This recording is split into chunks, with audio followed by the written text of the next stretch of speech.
When we think of active volcanoes, one region comes to mind: the Ring of Fire in the Pacific Ocean. 3/4 of Earth's volcanoes sit within this belt. Compare the area to Australia, which doesn't have any volcanic activity. The old continent of Europe is also calm, or at least we like to think so. Can you guess what the most active volcano in Europe is? If you thought of Mount Etna on the island of Sicily in Italy, you were right. The volcano has erupted about 200 times and has been far from sleeping in recent decades. The last time this happened was in August 2023.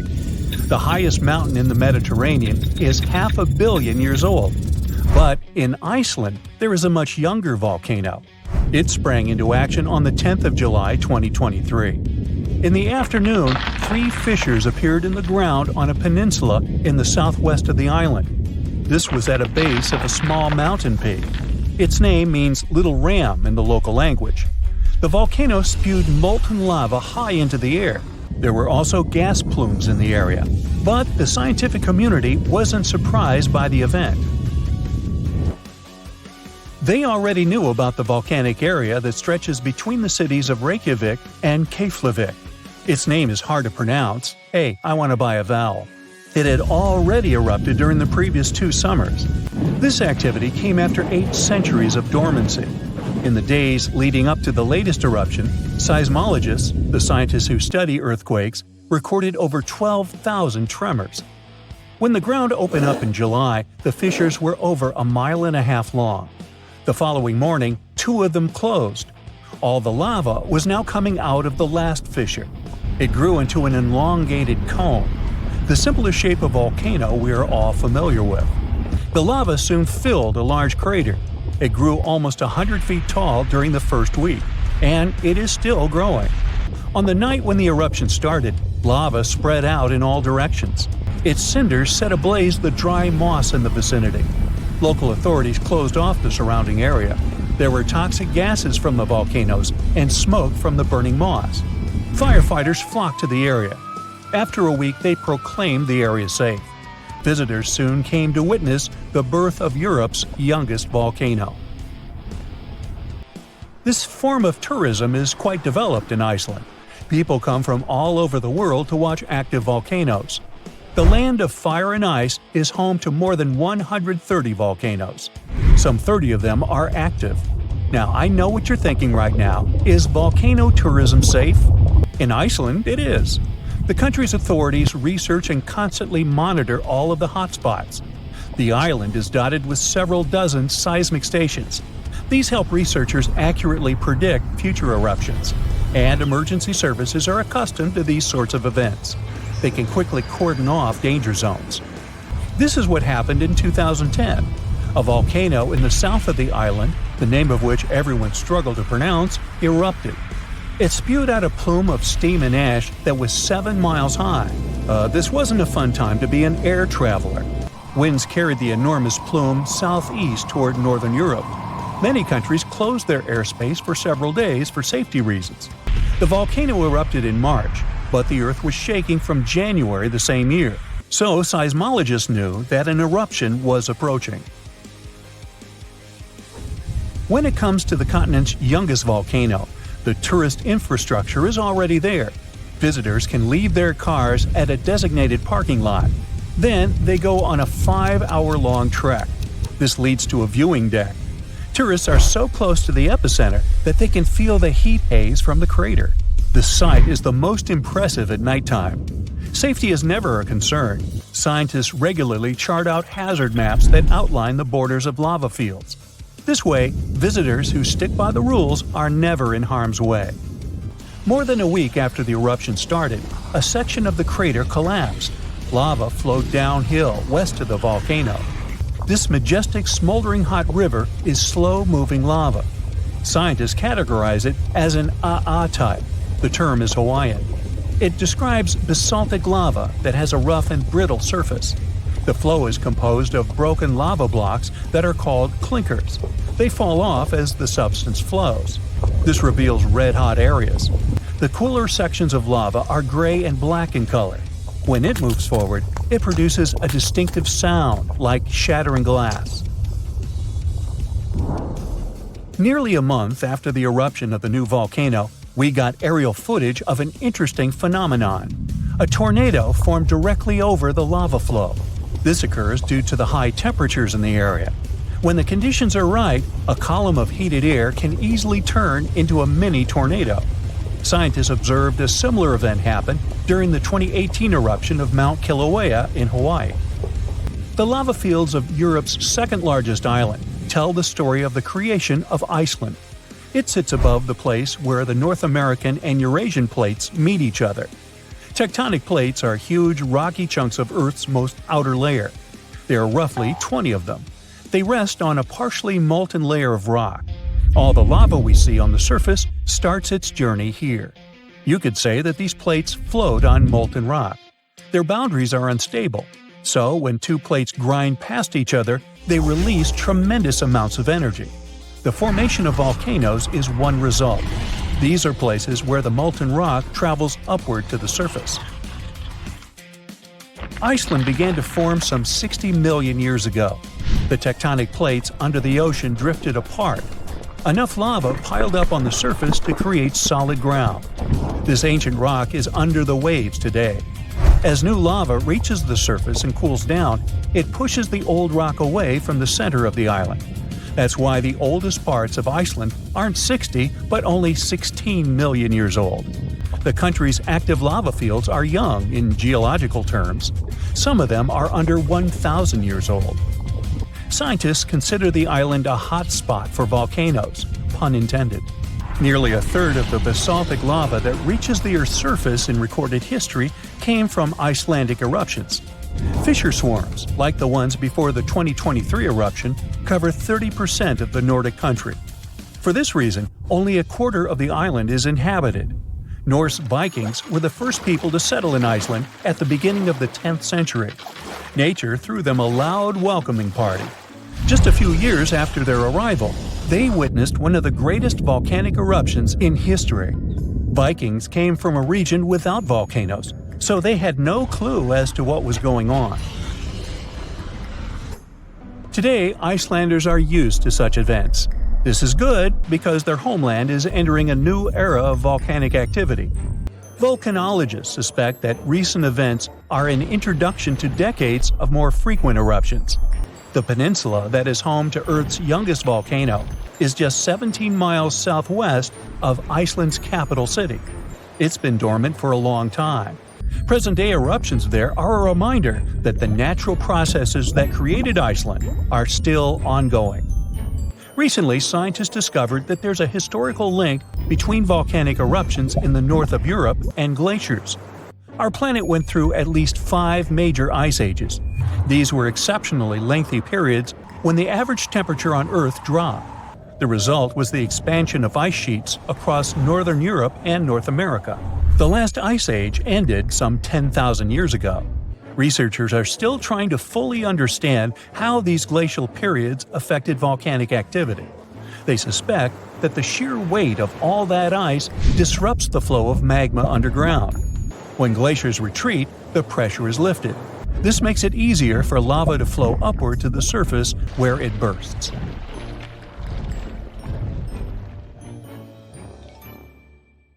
If you've ever been to Yellowstone National Park, you were probably mesmerized by its geysers, which spew superheated water and steam high into the air. But an even more intriguing thing actually hides underground. I'm talking about that underfoot plumbing system that makes those grand eruptions possible. About that, there's good news.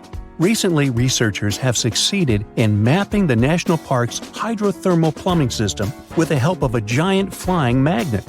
As a result, scientists have managed to document all these features in stunning detail. The thing is, Yellowstone houses the world's largest hydrothermal system. It contains over 10,000 features, like geysers, mud pots, hot springs, and steam vents. They're fed by a network of underground water pathways. Those get overheated by magma flowing underground.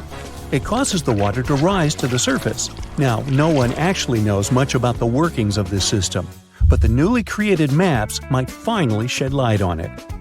Experts explain that their knowledge of Yellowstone has a subsurface gap. That's why it's often called a mystery sandwich. Scientists know quite a lot about the features on the surface because they can observe them directly. And they know what's going on in the magmatic and tectonic system several miles below the surface. But they haven't figured out what's happening in the middle yet. So, I must tell you about that giant flying magnet used for research. It's known as SkyTem. It was attached to a helicopter and flown over Yellowstone several hundred times, scanning the ground below. The magnet is made up of an 82-foot wide charged wire loop. Its main task is to generate a strong electromagnetic field. And since different kinds of material, like water or rock, respond to this field differently, scientists managed to create a few subsurface maps for the first time ever. The mapping technique also allowed the researchers to differentiate between magma and bedrock, since they have a bit different magnetic properties. And the team got a chance to see how the magma and water interact and create those mind-blowing geological features on the surface.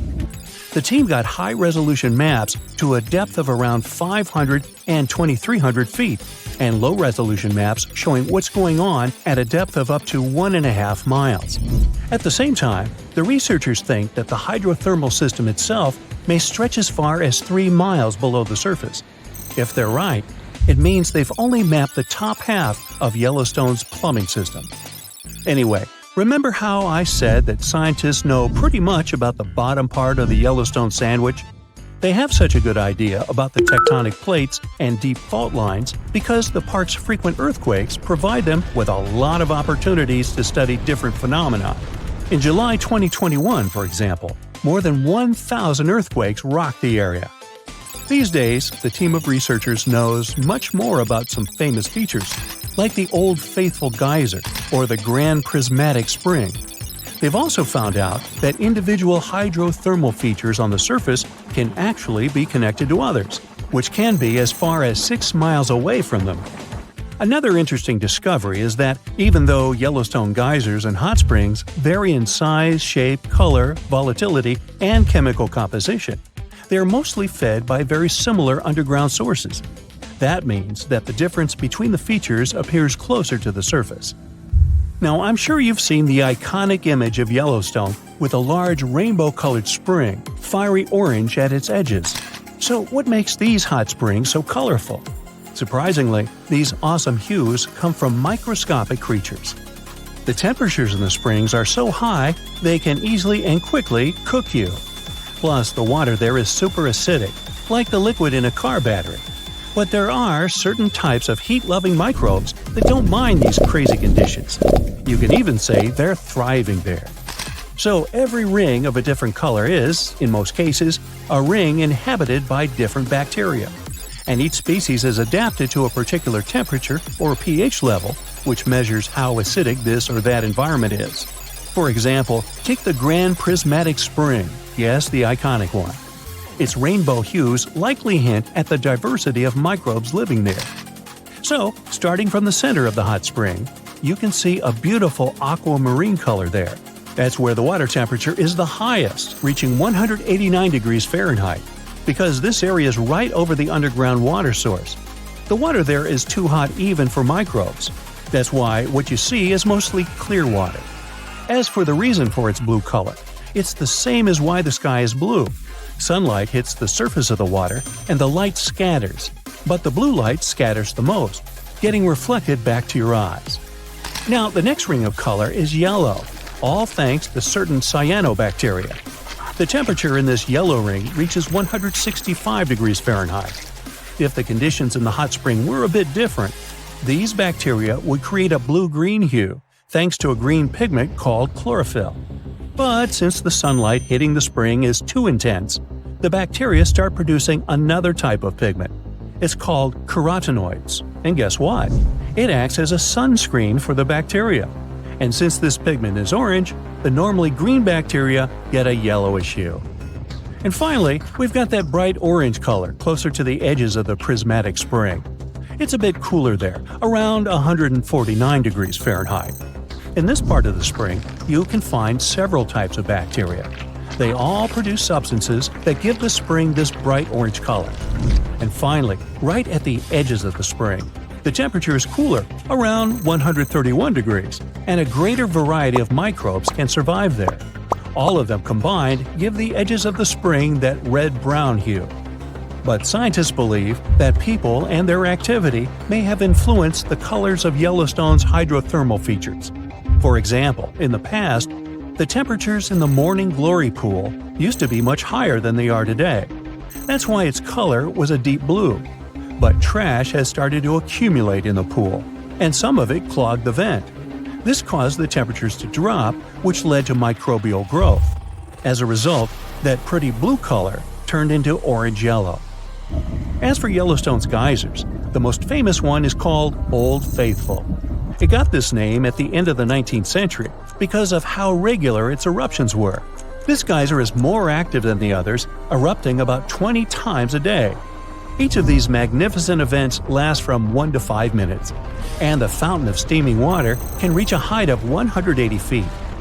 Now, while talking about Yellowstone National Park, we can't but mention Yellowstone Supervolcano, right? Supervolcanoes appear when huge volumes of magma are trying to escape from deep underground. Eventually, they burst through Earth's surface. Sometimes all this magma gets stuck, unable to break through the planet's crust. And then, massive pools of pressurized magma gather at a depth of several miles. The pressure keeps growing because more and more magma is trying to get to the surface. At one point, a super eruption goes off. You don't necessarily want to be around for that. Over the past 50 years, the Yellowstone Caldera has risen almost 3 feet. It shouldn't alarm you, though. Experts are sure it's a natural behavior for Yellowstone. Periods of dome-shaped uplift are followed by the caldera lowering. Scientists think the supervolcano doesn't present any danger at the moment. For an eruption to happen, the magma inside has to be at least 50% molten. With Yellowstone, this number is just 5 to 15%. Even better, a recent study made the researchers believe the hotspot might be in a state of decline right now, even despite all the breathing and dome-raising activity. There have been at least 3 other super eruptions in the history of Yellowstone Volcano. They happened 2.1 million, 1.3 million, and 640,000 years ago, long before video. The most recent super eruption was dubbed the Lava Creek Eruption. It formed the Yellowstone Caldera after spilling out 240 cubic miles of rock, dust, and volcanic ash. No thanks, I'll pass. If all the volcanoes on Earth suddenly erupted together, it'd be loud. We'd also have around 1,500 of these formations bursting at once. Now normally it's just 10 to 20 volcanoes that are active each day. But what would the world look like if they all blew their tops simultaneously? Geologists think it wouldn't be pretty. Even if only the land volcanoes erupted together, it would set off a chain reaction way worse than anything we've ever seen before. The 2 big problems would be ash and volcanic gases. While the explosions in lava would be damaging for people nearby, the real danger lies in what happens next. A thick layer of ash would cover the planet, blocking out sunlight completely. No sunlight means no photosynthesis, which means crops would fade away and temperatures would drop considerably. And all this ash cloud could remain in our atmosphere for up to 10 years. Now, ash aside, there's also acid rain to worry about. Volcanic gases like hydrochloric acid and sulfur dioxide would mix with the atmosphere and fall back down as acid rain. This type of weather would harm the groundwater and ocean surfaces. Even if humans would find a way to survive up to this point, we'd have no corals and no other sea creatures around. Scientists have seen similar events in Earth's history at a smaller scale. Big volcanic eruptions have been linked to mass extinctions. When Mount Pinatubo erupted in 1991, it cooled parts of the world for 2 years. But the extra carbon dioxide from these eruptions could also heat the planet, the same way we turn our stoves to broil for that extra crispy layer on our casserole. Geologists also mentioned that there's evidence in our atmosphere that stuff like this may have happened in the distant past. During the Cretaceous period, carbon dioxide levels were way higher than today, which made it difficult for marine life to thrive. Who would survive all this? Probably just some extremophiles, these organisms that survive in harsh conditions like hot springs or deep undersea vents. As for humans, we could all lay low in underground bunkers until things clear up, or build multiple space stations that could fit us all. Yeah, right. The chances of all volcanoes erupting at once, though, are very slim. Whew! That's because there isn't one giant source supplying all the volcanoes on Earth. Each one of these openings has its own deposit of magma, except for a few cases where they indeed share the supply. For example, in 1912, Nova Rupta in Alaska erupted alongside another volcano sharing magma. Scientists have also found evidence of magma hiding under volcanic areas, like under the Taupo volcanic zone in New Zealand. This magma can spread out horizontally for long distances, but is still just a local feature. Even if we consider all the magma under Taupo as one system, it's not connected to other volcanic areas like Indonesia or the Philippines. Because the great majority are isolated, volcanoes can't sync up to erupt at once. The magma comes from different processes, like mantle decompression or adding water to the mantle through subduction. There's no way to make all these different volcanoes erupt together because of how tectonics work.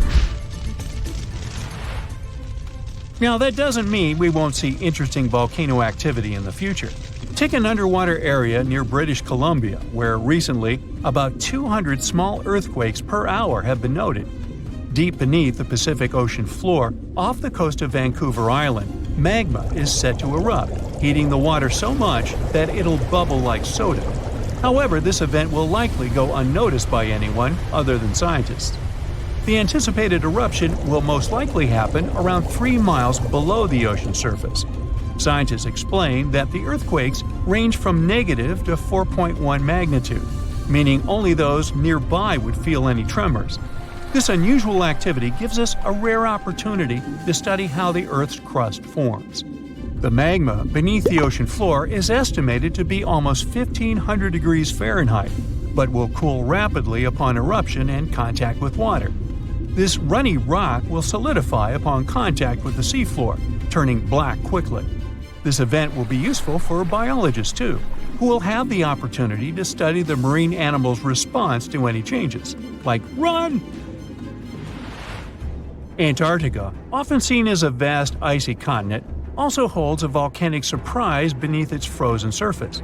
Researchers have identified over 130 under the western ice sheet alone, making it the largest volcanic region on Earth.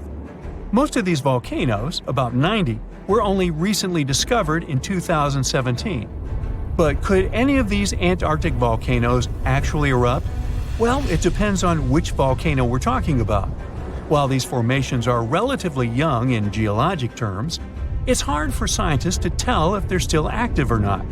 There are only 2 confirmed active volcanoes in Antarctica, Deception Island and Mount Erebus.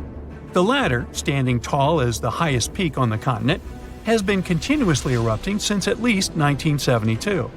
It's known for emitting gas and steam, and sometimes even throwing out rocks in what are called strombolian eruptions. One of its most notable features is a persistent lava lake in its crater, a rare phenomenon due to specific conditions needed to keep the surface molten. For instance, it's fueled by a steady supply of magma from deep within the Earth's mantle. This continuous inflow of molten rock provides the material for the lava lake to exist. It also features low ambient temperatures. Despite its location in Antarctica, Erebus has relatively mild temperatures in its summit region because of the heat generated by the volcanic activity. This allows the lava lake to remain liquid rather than freezing over. Deception Island, another active volcano, last erupted in the 70s. While it's currently not showing signs of imminent eruption, it's being monitored closely for any concerning activity. Apart from these 2 being confirmed to be active, Antarctica is dotted with fumaroles, openings in the Earth's crust that release gases and vapors. Sometimes these fumaroles can create icy towers reaching heights of 10 feet. What we should focus on is maybe supervolcanoes. They're this type that has the potential to produce the most massive and destructive eruptions. Unlike the typical one, which has a single vent, Supervolcanoes have a vast magma chamber beneath the surface, spanning tens or even hundreds of miles in diameter. Their eruptions can have catastrophic effects on the surrounding area and even impact global climate patterns because of the amounts of ash and gases they spill out into the atmosphere. One famous supervolcano is the Yellowstone one, which some say is gearing up for another eruption. It has the capacity to unleash a colossal eruption, spewing over 240 cubic miles of material. As much as we'd like to predict its behavior, volcanoes don't stick to a calendar. On the contrary, eruptions simply happen when there's enough magma beneath the surface. There also needs to be enough pressure for the magma to travel upwards. As far as we can measure, these conditions are not currently met at Yellowstone. Sure, many volcanoes operate on a cyclical pattern, but that doesn't mean Yellowstone is overdue. In fact, Yellowstone has had just 3 major eruptions over the past 2.1 million years. Also, the term supervolcano refers to the formation's size, not necessarily how fussy it is. Yellowstone's monitoring is extensive, tracking seismicity, ground deformation, thermal emissions, gas, water chemistry, and surface changes.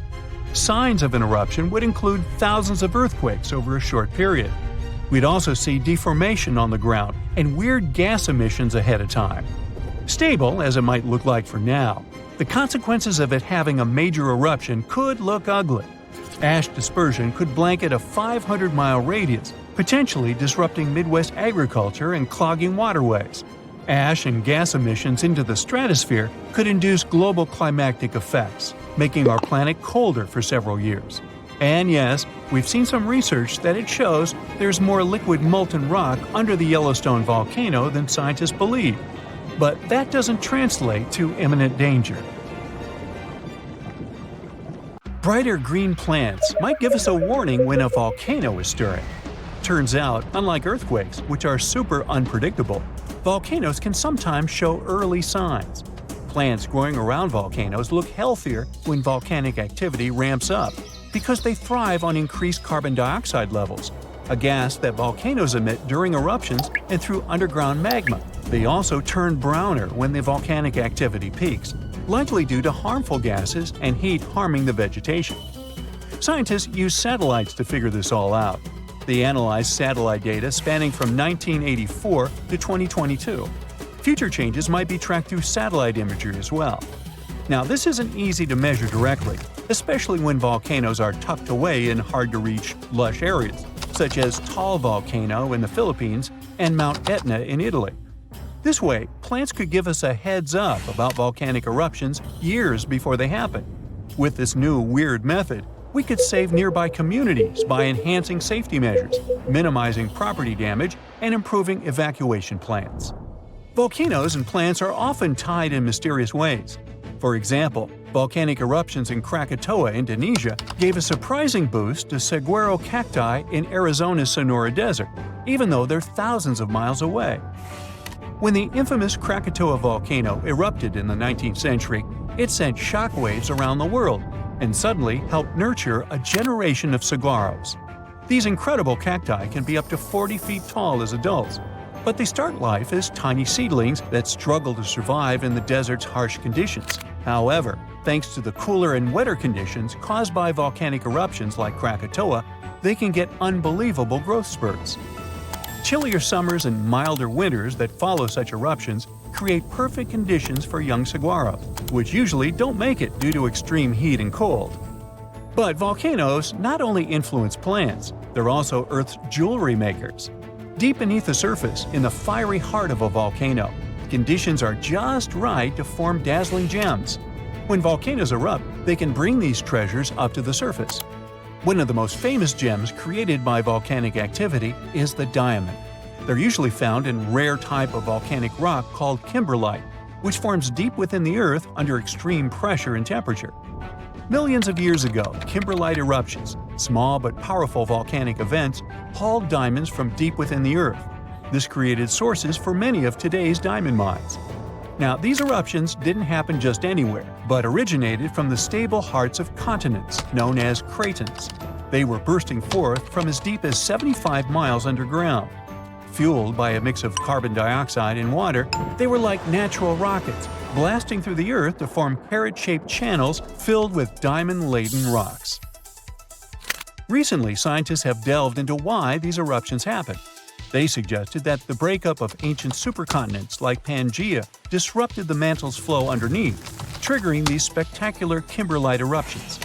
When a volcano that hosts kimberlite erupts, it can propel these precious stones toward the surface, where we eventually find them.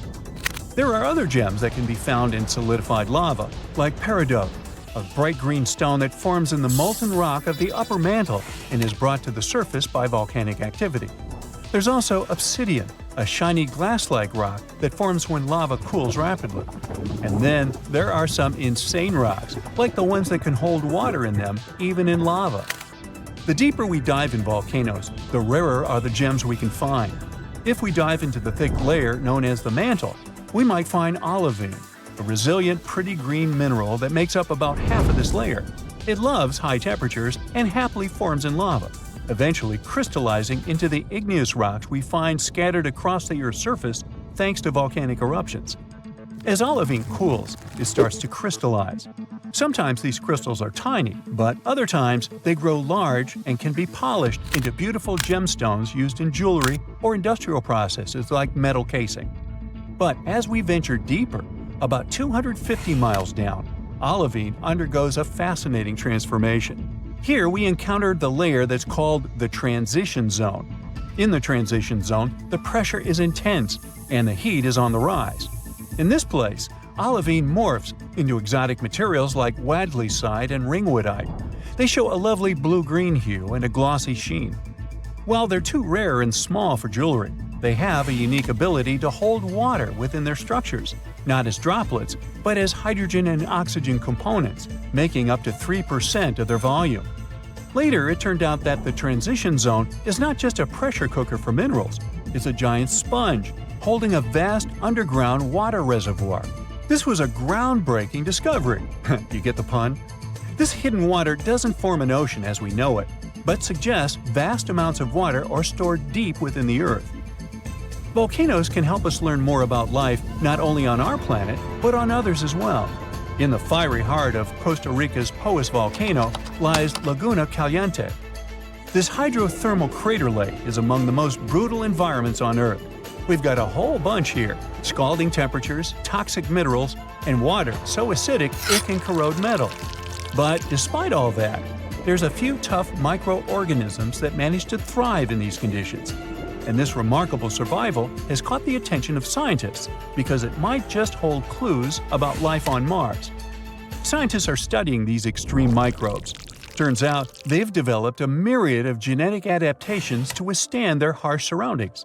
They have genes that help them process everything, from sulfur and iron to carbon and bioplastic granules.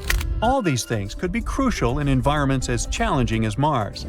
NASA's Perseverance rover is currently exploring the crater rim of Jezero crater on Mars. Previously, we looked for Martian life signs in places like old stream beds and river deltas. However, the discovery of Laguna Caliente suggests that we should probably look for life in the remnants of ancient Martian hot springs as well. These spots might have once had the right cocktail of heat, water, and energy sources that are thought to be essential for kickstarting biology. Volcanoes can help planets in many ways, but they can also destroy life. Scientists believe that volcanic activity was one of the main reasons for at least 3 of Earth's 5 mass extinctions. Take the mass extinction of dinosaurs. We're used to blaming it on the Chicxulub meteorite, but there's a chance it could have been caused by volcanoes. The consequences of the eruptions can be horrifying. Mount Tambora, located on the Indonesian island of Sumbawa, erupted in 1815 and was the most powerful eruption ever recorded in history. This massive eruption was so strong it ejected between 8 to 11 cubic miles of material. It was so loud that the sounds of the eruption were heard as far away as Sumatra, over 1,600 miles distant. Before its catastrophic eruption, Tambora had been dormant for centuries, and its magma chamber slowly cooled and crystallized. This process built up immense pressure inside the volcano. It was eventually released in a series of terrifying events starting on April 5, 1815. The climax came on April 10th, when massive plumes of ash and pumice were thrown into the atmosphere. The aftermath of the eruption was dire. Tsunamis devastated the surrounding area. It's estimated that around 4,600 people passed away immediately from the eruption itself, with ash fallouts affecting air quality and water sources across the region. This event came down in history as the year without a summer. This was due to the vast amount of sulfur dioxide Tambora ejected into the stratosphere. It created a veil of aerosols that reflected sunlight and significantly lowered global temperatures. A similar thing happened to our planet 66 million years ago, during the dinosaur extinction. The sky turned black for months. I mean, I wasn't there, but that's what they say. So, you might have heard that Yellowstone National Park is sitting on top of a giant supervolcano. That's a reason why the area can boast powerful geysers and hot springs. But it also means that underneath Yellowstone, there is an enormous magma chamber. In 2015, researchers from the University of Utah found out that this chamber was much bigger than everyone had previously thought. They even found one more reservoir with magma under the top one. Apparently, the more spacious the chambers are, the more magma they contain. Together, the two reservoirs store a glob of magma that could easily fill the Grand Canyon not once, but 11 times. But you know the most worrying thing about the magma chambers? They tend to push against the ground above them. As a result, the land in Yellowstone rises about 1 to 2 inches a year. On top of that, Yellowstone has the status of an active volcano, and its volcanic explosivity index, yes, there is one, is 8 out of 8. Such a high number means that if this volcano erupted, it would be an apocalyptic event. To put it into perspective, the eruption of Pinatubo in the Philippines in 1991, which is considered the most powerful in living memory, was given a mere 6 on the volcanic explosivity index. Ha, loser. Now, let's figure out if there's anything to worry about. In March 2023, the University of Utah seismograph stations recorded 354 earthquakes in the entire region of Yellowstone National Park. Sounds like a lot. But keep in mind that the most impressive event of the month was a mini earthquake of magnitude 3.7. It was part of a swarm of 106 earthquakes that began on March 29th and continued until the end of the month. Yep, earthquakes apparently also come in swarms, so be aware. Experts say that Yellowstone's seismic activity is, well, kind of more active than usual, but it's really nothing serious. A geophysicist working at Yellowstone Volcano Observatory called Michael Pollan claims that the volcano won't erupt anytime soon. For this to happen, there must be enough magma ready to erupt beneath the surface. Whew. There should also be enough pressure to cause this magma to rise. But neither of these conditions exist today. According to the expert, Yellowstone is stable now. At the same time, Pollan and his team are keeping track of all kinds of underground activity, looking for warning signs of possible eruptions. Some of them can be the frequency of earthquakes and ground deformation. Thousands of mini earthquakes, coupled with extreme changes in the surface of the ground in that area, can be alarming. The team also monitors the temperature of the park's thermal features. That's another noteworthy sign of a potential disaster: park-wide changes in geyser activity, as well as gas and thermal emissions. So, despite the media claims that Yellowstone is due to erupt soon because the last eruption happened 70,000 years ago, that's not how volcanoes work. Experts say that it's one of the most popular misconceptions about volcanoes. They don't follow timelines. If a supereruption did happen, though, the most worrying thing for us would not be the lava flows, and not an earthquake that would most likely accompany the natural disaster. No, the worst consequence of such a supereruption would be ash and ashfall. Let's have a look at what it was like when the Yellowstone volcano erupted many years ago.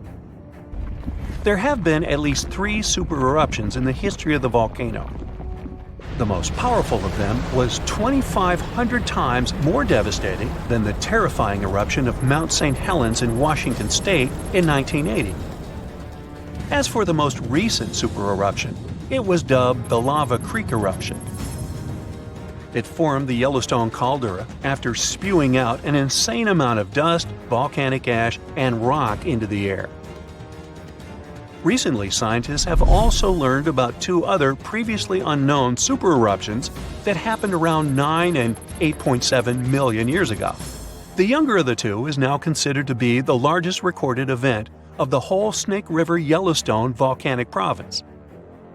Anyway, let's have a look at what was going on all those millions of years ago. Because I wasn't around then, so we're all assuming this stuff based on evidence. The first signs of the disaster appeared long before the catastrophe broke out. For thousands of years, the heat had been welling up from within the planet's insides. It had been melting rock beneath the planet's crust and leaving behind huge chambers. They were filled with a pressurized mixture of semi-solid rock, magma, water vapor, and different gases, including carbon dioxide. All this scorching underground soup was expanding since more and more magma arrived with time. The land over the volcanic system was rising upward almost unnoticeably. A year before the supereruption, Yellowstone gave a warning, a burp maybe? But that long ago, there was no one who could interpret these signals. Plus, those alarming processes were mostly going on underground. For example, decompression releases gas bubbles. While bursting, such bubbles can often power particular kinds of eruptions. Months before the eruption, small-scale earthquakes became more frequent and more intense. The ground in many spots all over the supervolcano got hotter than it used to be. Surface lakes and groundwater also became warmer. If people had been around at that time, they would have noticed unusual steam fogging in that area. Not long before the eruption started, the growing pressure pushed the ground over the magma chamber up. This created a dome-shaped uplift. Narrow cracks started to open along the edges of this dome. Imagine opening a bottle of soda after you've shaken it. Something like that was happening near the volcano. Think Mentos and Diet Coke. The pressure was released through the fractures when gases were bursting out from under the surface. So right before the disaster, the ground around the Yellowstone volcano lifted. Geothermal pools and geysers heated up to boiling temperatures and got more acidic than usual. The magma started to rise toward the surface. At one point, the rock roof of the magma chamber couldn't resist anymore and the eruption kicked off. Small but constant tremors began to move the ground days before the catastrophe. But the real shaking didn't start until several minutes before the eruption. With a deafening roar, a massive column of lava and ash hurled up into the air. Within several minutes, a pyroclastic flow rushed across the area at a hurricane-force speed. Such a flow is a liquid mixture of half-solid lava pieces, volcanic ash, and hot expanding gases. It looked like an extremely hot toxic snow avalanche. With a temperature of about 1,300 degrees, it was burning everything in its path. The volcano kept pumping ash for days on end. For all living creatures, ash fallout was one of the most dangerous consequences of the eruption. Volcanic ash turns into glassy cement within seconds of being inhaled. Most animals didn't have a chance to survive. Even thick trees started to collapse under the weight of this dense substance. It only took a couple of days until a thick layer of ash covered huge territories. After the ash got into the stratosphere, the temperatures all over the world started to drop. The eruption was rich in sulfur, which is an effective sunblocker. That's why it soon got so cold that there was no summer in the whole world for the next several years. Animals couldn't find food and clean water. This natural disaster, called the Gray's Landing supereruption, was colossal. That's how researchers described it in their recent studies. It affected a huge territory. The streams of lava enameled an area as large as New Jersey in scorching hot volcanic glass. It instantly sterilized the land surface, wiping out all the plant life that had been thriving there before. Now, if such an eruption were to happen these days, it would cover Colorado, Utah, and Wyoming with almost 3 feet of toxic volcanic ash. Many regions would be plunged into darkness. Even the coast, where most Americans live, would experience problems with the spread of the ash cloud. It would destroy crops and contaminate pastures, ruin power lines and electrical transformers. Well, so I'm sure you'll agree with me, it's a good thing that such a disaster isn't expected to occur anytime soon.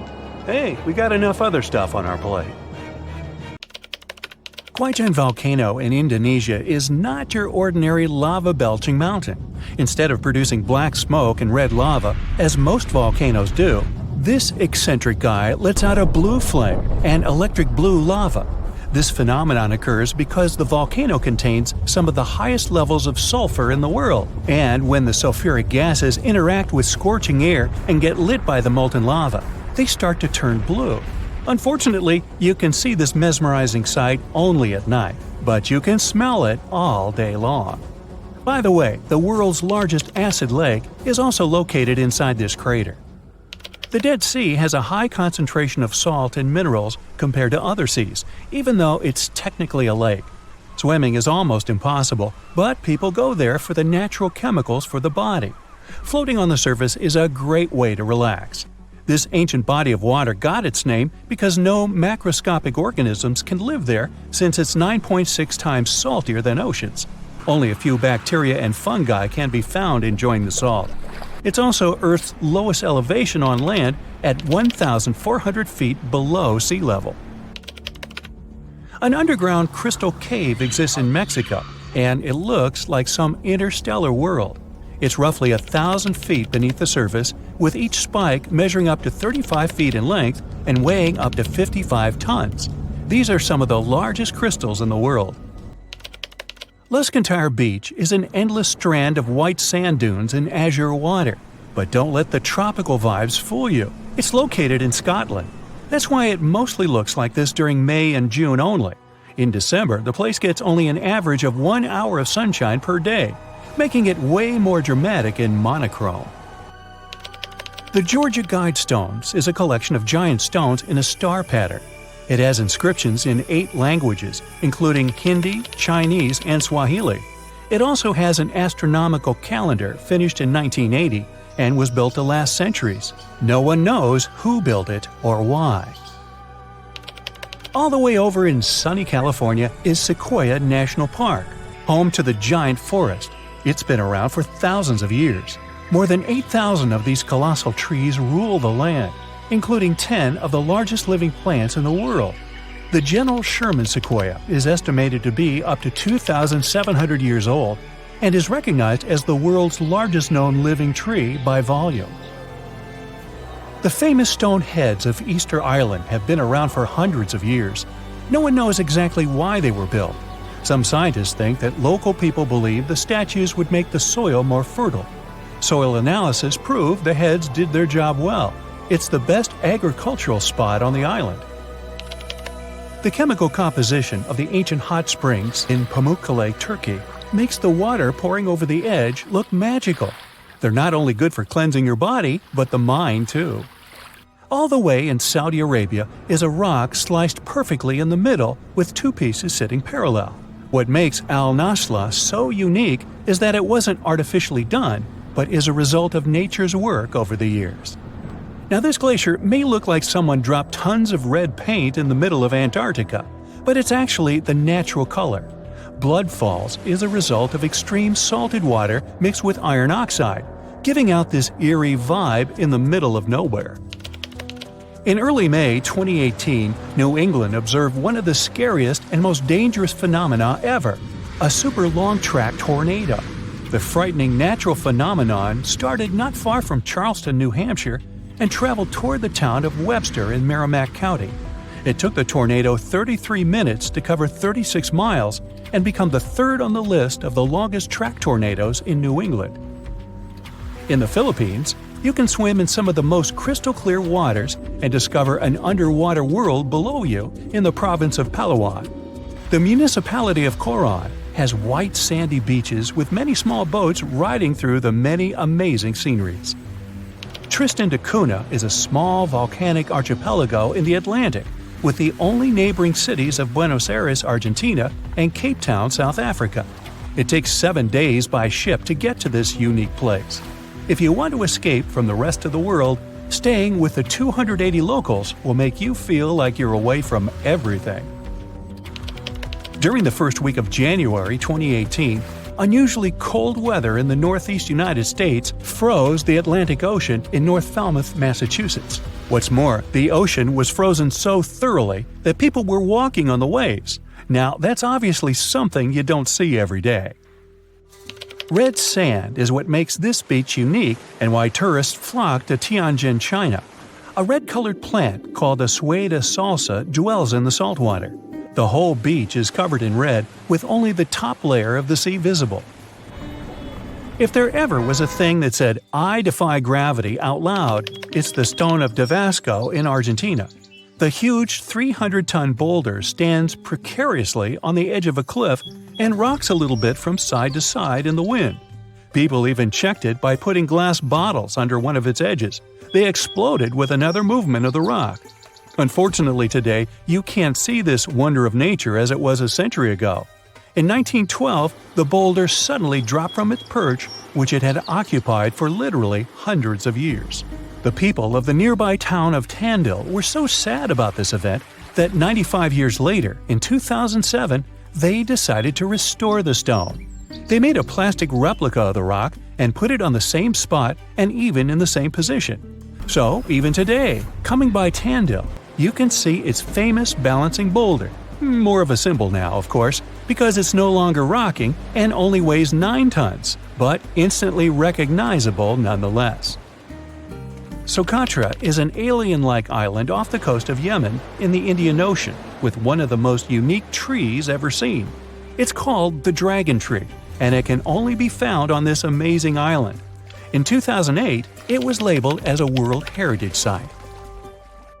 If you ever see a tight burning column of air, don't panic, it's not the end of the world. The creepy combination of whirlwind sounds and scorching inferno means that you have crossed paths with a fire tornado, also known as fire twister or fire whirl. This dangerous phenomenon occurs mostly during wildfires. These fires create a big area of super hot air just above the ground.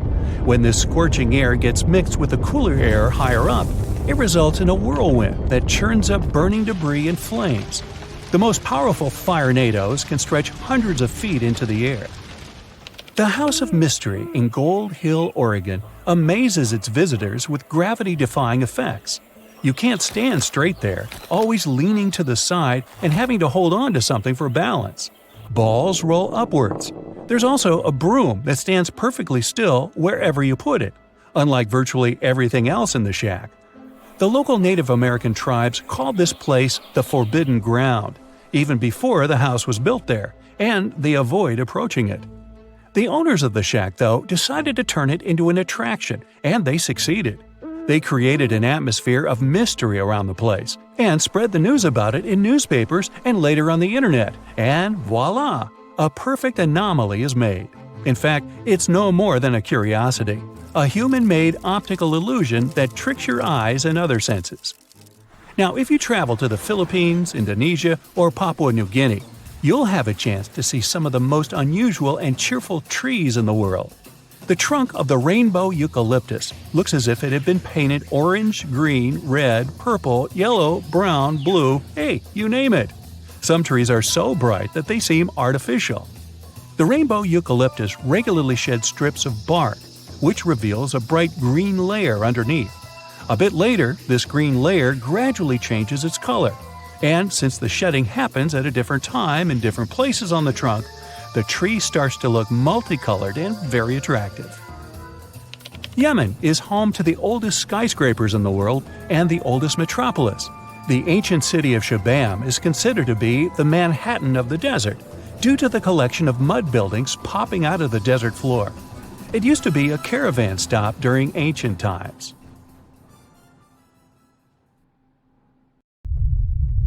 Whoa! Earth's surface is shaking. Long cracks split the ground open. Lava rivers are rapidly flowing down the slopes. deafening noise is filling the air. Rocks and other debris are flying high up. Clouds of volcanic gas and ash cover the sky. Now, this is not a plot of a blockbuster disaster movie. It's what happens when supervolcanoes decide to erupt. But this is likely not the scenario that will take place when the world's largest volcano, Mauna Loa, decides to finish its long nap. In 2021, scientists were sure it would happen soon, but so far, nothing. The volcano's seismicity keeps increasing and then going back to normal, but you never know when this giant will finally come back to life. That's why experts have been monitoring geological activity on Hawaii's largest island for quite some time. The Big Island of Hawaii is made up of 5 volcanoes, including the most active on the planet, Kilauea, and the largest, Mauna Loa. This gigantic thing makes up almost half the landmass of the island. And what lava Kilauea emits in one day, Mauna Loa could spew out within 20 minutes. That's what it did in 1984. While Mauna Loa's smaller sibling has been throwing tantrums for a while, the giant has been slumbering ever since its last eruption. But very recently, the Hawaii Volcano Observatory has recorded more than 200 mini-earthquakes below Mauna Loa. It likely means an increased flow of magma down there. Good morning! The volcano might be waking up. Or not. If Mauna Loa did suddenly erupt, lava flows could reach the ocean and the most populated and touristy places, like Captain Cook, very quickly, in a matter of hours. In 1984, the last time the volcano erupted, lava got as far as the outskirts of Hilo on the other side of the island. That's where a campus of the University of Hawaii is found. Luckily, people had a few weeks' warning to get ready for the disaster. These days, locals have special go bags ready with the most important stuff, including documents and money. Such precautions can come in handy in case of an emergency evacuation. Even though most Mauna Loa eruptions have so far only affected the summit area, several of them sent lava all the way down to the ocean. And you never know how powerful the next eruption will be. Now, what is the highest mountain on Earth? Mount Everest, you say? Well, it depends. From seafloor to the summit, Mauna Loa is 1,000 feet taller than the famous Himalayan peak. The volcano is so big, it makes the Pacific plate it's sitting on literally slump under its weight. Scientists say that when this monster of a volcano erupts, the volume of lava coming out per unit will be life-threatening. Over its recorded history, Mauna Loa has been erupting regularly, almost every 6 years. And even though the last eruption of the volcano occurred about 40 years ago, scientists are certain it'll happen again. Now, remember the scene I showed you at the beginning? Well, you can relax. It's not likely to happen with Mauna Loa. The thing is, big island volcanoes, including Mauna Loa, aren't very volatile. That's because they're shield volcanoes. These volcanoes got such a name because they aren't really very high and resemble a warrior's shield placed flat on the ground. Shield volcanoes get formed by very fluid lava. It travels farther and forms much thinner flows than lava erupted from a stratovolcano, which is conically shaped and tall, like the infamous Krakatoa in Indonesia. So if, or should I say when, Mauna Loa erupts, there probably won't be ash clouds and tons of debris. The most dangerous thing will be lava. Since Mauna Loa is a shield volcano, its lava is extremely fluid and voluminous, which allows it to flow far and fast. Using theoretical vent maps, experts from the Hawaii Volcano Observatory have made charts of possible lava flows. They're kind of worried about earthquakes clustering at high rates. It likely means that lava is on the move under the surface. 500 to 600 earthquakes per day are a serious reason to be on high alert. On the other hand, it doesn't necessarily mean a disaster or inevitable eruption. Around a decade ago, several earthquakes that happened at the same time signaled that something was happening under Mauna Loa. But an eruption didn't occur. Instead, half the volcano shifted a bit to the south. This way, it probably gave more room to magma so that it had enough space to stay beneath the surface. Now, let's get back to the catastrophic eruption we saw at the beginning of the video. That's what often happens when a supervolcano erupts. Those are volcanoes that have at least once had an eruption with a volcanic explosivity index of 8, which is the largest recorded number on the index. Supervolcanoes are often extremely large, with no cone at all. That's because they're typically the remains of gigantic magma chambers that once flared up, leaving behind a caldera. They're usually found over hot spots. Supervolcanoes can produce super eruptions, and when they do, they blow more than 240 cubic miles of ash, molten rock, and hot gases up into the air. In other words, 4 super eruptions could fill the Grand Canyon to the brim.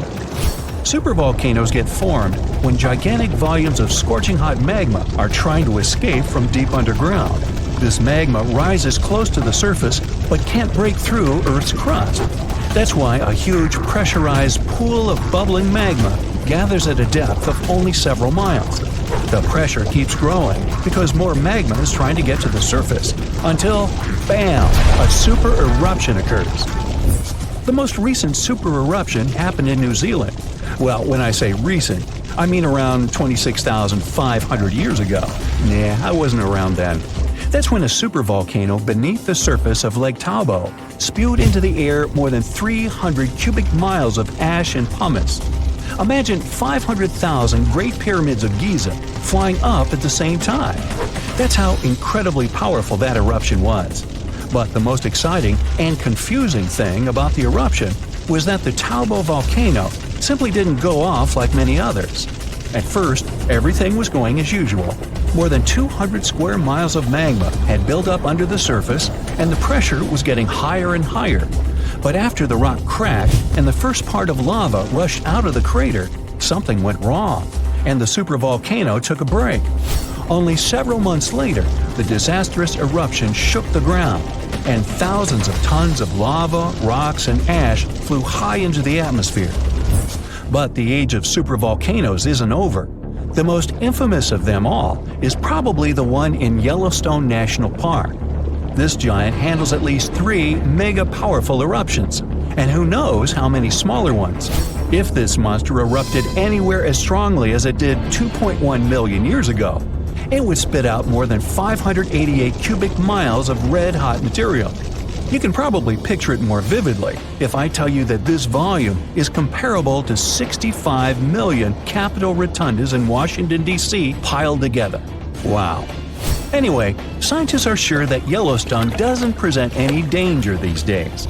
For an eruption to happen, magma inside must be at least 50% molten. With the Yellowstone Caldera, this number is just 5 to 15%. But of course, Yellowstone isn't the only supervolcano on our planet. There's also New Zealand's Tahoe you already know about, Japan's Caldera, California's Long Valley, Indonesia's Toba. Any of them can one day produce a super eruption. There are also several so-called supervolcanoes that haven't lived up to this name yet, because they've never produced anything like a super eruption. For example, in 1883, Indonesian volcano Krakatoa went off. The power of the eruption tore the volcano's walls open, and cold seawater rushed into its molten insides. The difference in temperature made the volcano blow up with a deafening boom. It was clearly heard 2,000 miles away in Australia. It earned the blast the title of the loudest sound in history. But even though the consequences of this event were truly catastrophic, it still turned out not powerful enough to be called a super eruption. The largest volcanic region on Earth is not in Africa or Japan, but under the ice of Antarctica. Scientists found 138 volcanoes in its western part, and if they decide to go wild, you'll surely notice it. They could melt huge amounts of ice that will move into the ocean, raise its level, and make our planet uninhabitable for humans. But before you pack your things to fly away to another planet, hear me out. Only 2 of the Antarctic volcanoes are officially classified as active now. And it would take a whole series of eruptions, decade after decade, to seriously impact the whole world. Mount Erebus, one of the 2 Antarctic volcanoes currently in action, proudly bears the title of the world's southernmost active one. It has been continuously erupting since at least 1972. It emits plumes of gas and steam and sometimes even spews out rocks, and scientists call it Strombolian eruptions. One of the coolest features is a lava lake in one of its summit craters, with molten material on the surface. Such lakes are rather rare because they need certain conditions to make sure the surface never freezes over. The second active volcano is Deception Island, a horseshoe-shaped landmass. It is the caldera of an active volcano that last erupted over 50 years ago. Scientists who monitor it say it shouldn't go wild anytime soon. Antarctica also has plenty of fumaroles. Those are volcanic vents that release gases and vapors into the air. In the right conditions, they can spew out enough stuff to build fumarolic ice towers up to 10 feet tall. Scientists keep an eye on the Antarctic volcanoes with seismometers that detect when the Earth starts trembling from volcanic activity. Sometimes they also use more complicated tech, but it's all really challenging because of how far away this polar region is and how tricky it is to get there. That's why no one can predict when one of the continent's volcanoes that are now sleeping might erupt. We can guess what this waking up would look like if we analyze the events from nearly 20,000 years ago. So, shall we? One of Antarctica's sleeping volcanoes, Mount Tectonic, had a series of eruptions and spewed out a good amount of halogens rich in ozone back then. Some scientists say these events warmed up the southern hemisphere. Glaciers started to melt and help finish the last ice age. For these events to repeat, we'd need a series of eruptions with substances rich in halogens from one or more volcanoes that are now above the ice. It's an unlikely scenario, but since it already happened in the past, it's not completely impossible. As for volcanoes hiding under a thick layer of ice, it looks like their gases would hardly make it to the atmosphere, but they would be strong enough to melt huge caverns in the base of the ice and produce a serious amount of meltwater. The West Antarctic ice sheet is wet and not frozen to its bed, so this meltwater would work as a lubricant and set the overlying ice into motion soon. The volume of water that even a large volcano would generate in this way is nothing compared to the volume of ice beneath it. So, a single eruption wouldn't make a difference. But several volcanoes erupting close to or beneath any of the western Antarctica's big ice streams would. Those ice streams are rivers of ice that take most of the frozen water in Antarctica into the ocean. If they change their speed and bring unusual amounts of water into the ocean, its level will rise. As the ice would get thinner and thinner, there would be more and more new eruptions. Scientists call it a runaway effect. Something like that happened in Iceland. The number of volcanic eruptions went up when glaciers started to recede at the end of the last ice age. So, it looks like, for massive changes, several powerful volcanoes above the ice with gases full of halogens need to get active within a few decades of each other and stay strong over many tens to hundreds of years. Antarctica stores around 80% of all the fresh water in the world, and if they melted all of it, global sea levels would rise by almost 200 feet. And then we'd have to look for a new planet to live on. But this again is an unlikely scenario. It's more likely that the eruptions under the ice will lubricate ice streams and seep water into the ocean, but it wouldn't be the end of the world. A super strong, super angry supervolcano could do it though, and it has already happened in the past. Over 200 million years ago, the world went through a major makeover with not one, not two, but 4 massive volcanic eruptions in huge pulses. The supervolcano called Camp had been erupting over and over for 600,000 years. It all happened in Wrangell, a large chunk of land that used to be a supermassive volcano stretching across what's now British Columbia and Alaska. And it wasn't the lava or the volcanic ash that ruined the environment. The eruption made carbon levels skyrocket. The planet would never be the same again. This volcanic activity might have helped dinosaurs grow from cat-sized critters into giants we saw in Jurassic Park. It kicked off a 2-million-year rainy season. It made the whole world hot and humid, and the dinos just loved it. Researchers dug deep into sediment layers beneath an ancient lake in Asia to uncover these secrets. They found traces of volcanic ash and mercury, clear signs of those epic eruptions. There were carbon signatures showing huge spikes in carbon dioxide levels. It made the atmosphere toasty, and the rain poured down. So the bad news is, another eruption like this could happen. The supervolcano beneath Yellowstone National Park has been sleeping for nearly 70,000 years. But if it wakes up, it would be many times more catastrophic than the eruption of Mount St. Helens in 1980. It's considered the most disastrous volcanic eruption in U.S. history. It followed 2 months of earthquakes and injection of magma below the volcano that weakened and destroyed the entire north face of the mountain. The eruption column went 80,000 feet into the atmosphere and spread ash over 11 U.S. states and several Canadian provinces. The last Yellowstone eruption was 1,000 times greater than that. The ground above Yellowstone sits on a hot spot made of molten and semi-molten rock called magma. This magma stuff flows into a chamber beneath the park, about 4 to 6 miles down, making the ground puff up like a balloon. But then, as it cools down, the ground goes back to its usual state. Volcano watchers have been keeping an eye on this for a century. They noticed the ground lift up about 10 inches around 20 years ago, but since 2010, it's been going back down. The experts say we have no big eruptions on the horizon, so doomsday isn't coming anytime soon. But there's some underground activity going on lately which keeps us interested. Since humans haven't been around to witness every little thing Yellowstone does, it's kind of tough to say for sure what's brewing down there. Yellowstone has had some epic eruptions within the last couple million years. They happen like clockwork, with gaps of 600,000 to 800,000 years between them.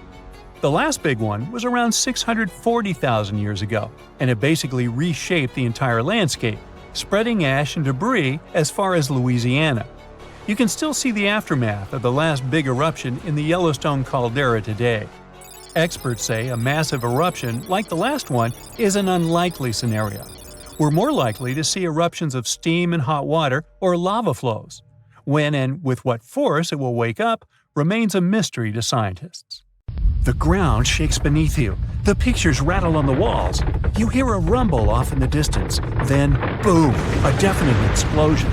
The shockwave blasts through the windows and sets off car alarms. You duck under the dining table for cover, but then you remember you live not far from a supervolcano in the middle of a tropical jungle. So, staying in one place isn't a good idea. The shaking finally halts. You take this chance to peek outside and see a giant cloud of smoke covering the sky. It's lunchtime, but you wouldn't know it. The sun is completely veiled and darkness falls. The power's out in the whole city. In this darkness, you see red molten lava shooting from the sky and spilling on the rim. You run outside along with dozens of your neighbors. Your priority right now, find safe shelter and fast. You think about taking the car, but with everyone running on the road, that's a no-go. So you run on foot where the crowd is going. Supervolcanoes are in a league of their own when it comes to natural disasters. Surprisingly, it's not all about size or height. A volcano is dubbed super if it erupts more than 240 cubic miles of magma. That's more than enough to overfill Lake Erie. It must also have a history of erupting and a magnitude of 8 on the Volcanic Explosivity Index. The largest active volcano on Earth is Hawaii's Mauna Loa. It's so big, it would cover the entire state of Rhode Island plus some. And next time you see a commercial plane flying high in the sky, remember that 30,000-some-foot altitude is about as tall as Mauna Loa is from base to summit. It's technically taller than Everest when you measure it like that, yet it's not considered a supervolcano. So you're running along the dark road not knowing and barely seeing where to go.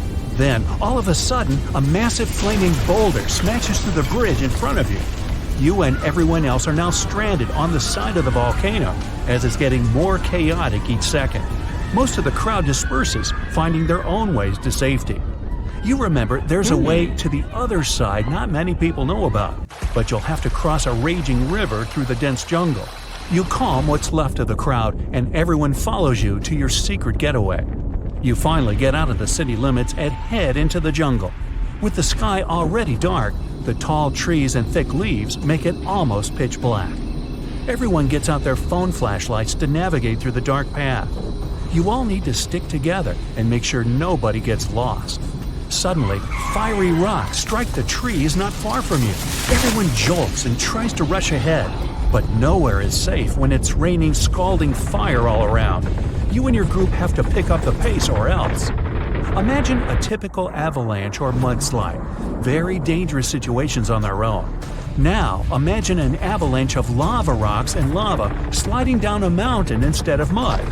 That's what's making its way towards you right now. More and more people catch up with your group and bring news that the entire neighborhood is submerged in lava. It's traveling quicker than you thought. You can never really predict how fast a lava flow will be until you see it. It all depends on how thick it is and how steep the mountain slope.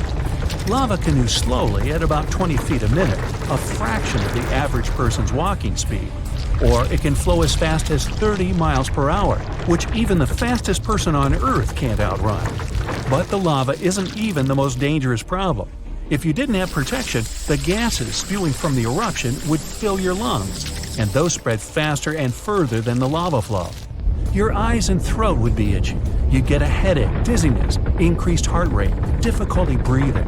The worst would be passing out from the lack of oxygen.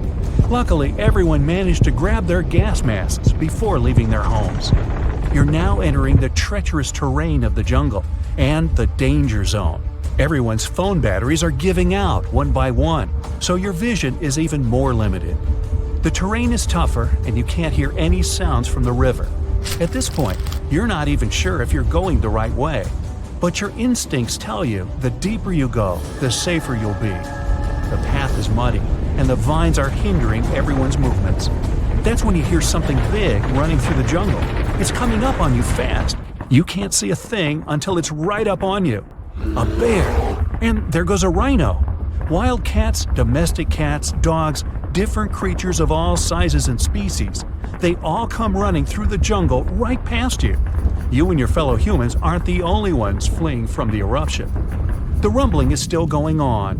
Before you know it, a shower of fire rocks strikes right behind you and ignites parts of the jungle. There's no going back.